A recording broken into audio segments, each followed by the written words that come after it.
کیا قرآن نے آج کی آرٹیفیشل انٹیلیجنسی ٹیکنالوجی کی طرف پہلے ہی اشارہ کیا ہے؟ اللہ نے انسانوں کو علم دیا ہے اور کہا کہ انسان وہ چیزیں جانے گا جو پہلے نہیں جانتا تھا۔ سورہ العلق آیت نمبر 596۔ اے آئی اسی علم کا حصہ ہے۔ قرآن بار بار کہتا ہے کیا تم عقل نہیں لگاتے؟ آرٹیفیشل انٹیلیجنسی اصل میں انسانی عقل کا نتیجہ ہے، لیکن فرق یہ ہے کہ انسان کے پاس روح اور فری ول ہے، جبکہ اے آئی صرف ڈیٹا الگوریدم سے چلتا ہے۔ کچھ عالم کہتے ہیں کہ اے آئی کی طرح انسان بھی ایک طرح کے کوڈ پروگرام پر کام کرتا ہے، لیکن انسان کے پاس چوائس ہے۔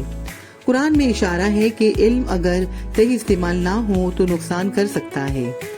یہی حقیقت اے آئی کی ہے۔ قرآن میں علم، حکمت اور تذکیر کا ذکر بہت آتا ہے۔ سورہ رحمان آیت نمبر 33-55۔